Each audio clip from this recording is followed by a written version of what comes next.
আসসালামু আলাইকুম। আজকের ভিডিওতে আমি পেনাল কোডের সেকশন 34 এবং 149 নিয়ে আলোচনা করব এবং এই সেকশন দুইটির মধ্যে যে ডিফারেন্স রয়েছে এই ডিফারেন্সগুলো তুলে ধরার চেষ্টা করব। At first we see section 34 of this act.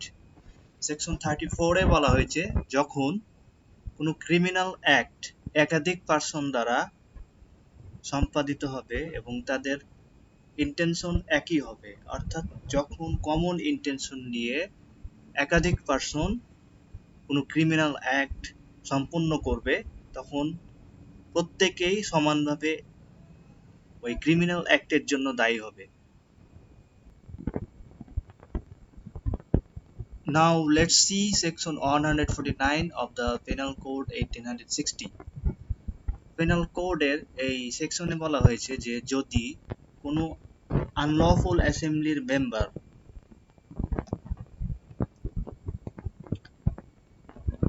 Unlawful অ্যাসেম্বলির কমন অবজেক্ট ফুলফিলের জন্য কোনো অফেন্স করে, তাহলে এই অফেন্সের জন্য ওই আনলফুল অ্যাসেম্বলির প্রত্যেক মেম্বারই দায়ী হবে।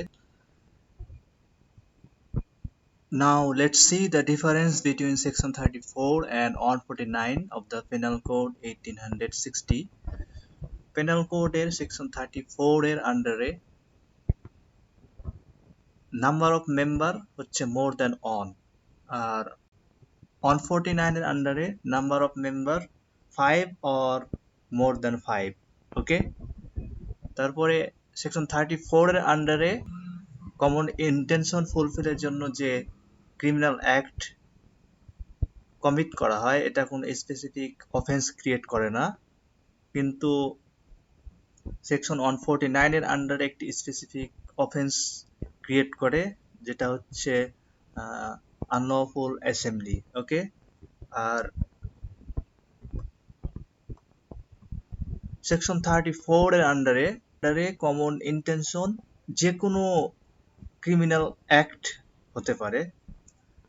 সেকশন 149 এর আন্ডারে অফেন্ডারদের যে কমন অবজেক্ট, এটা সেকশন 141 এর যে 5টি কমন অবজেক্ট উল্লেখ রয়েছে এর মধ্যেই হবে।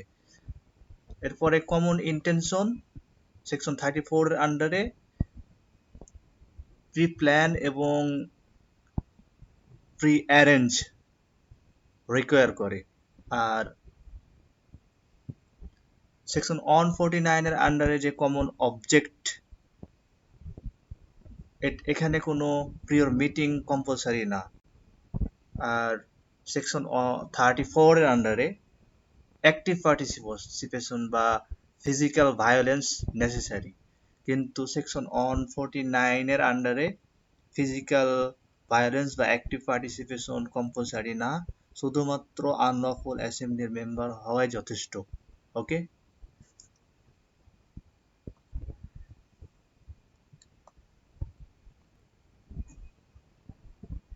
এখানে একটি Indian case Barendra Kumar Ghosh versus king emperor, এই কেসটি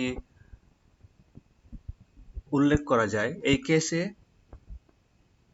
4 জন ব্যক্তি একটি পোস্ট অফিসে অ্যাটাক করে। 4 জনের মধ্যে 2 জন পোস্ট অফিসে যায় এবং পোস্টমাস্টারকে বন্দুক দেখিয়ে তার কাছ থেকে মানি ডিমান্ড করে এবং 2 জন বাইরে দাঁড়িয়ে থাকে পিস্তল নিয়ে। এরপরে ভিতরে যারা গেল এরা মানি ডিমান্ড করার সময় পোস্টমাস্টারকে ফায়ার করলো এবং সে মৃত্যুবরণ করলো, এবং এর মধ্য থেকে 4 জনের মধ্য থেকে 3 জন পালিয়ে গেল, কিন্তু বরেন্দ্র কুমার ঘোষ যে পোস্ট অফিসের বাইরে দাঁড়িয়ে ছিল পিস্তল নিয়ে, সে ধরা পড়লো এবং তাকে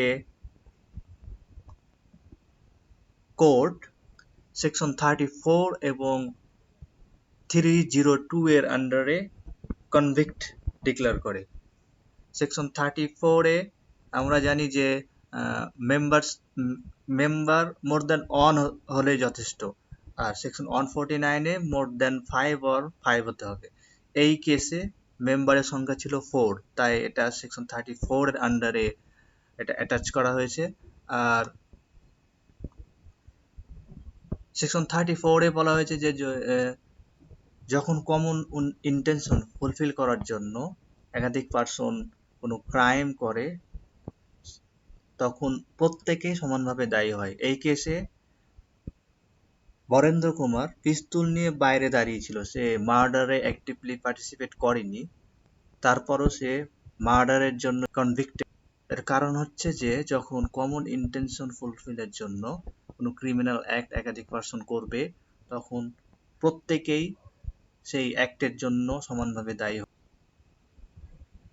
Thanks for watching my video. Please don't forget to subscribe my channel. Thank you.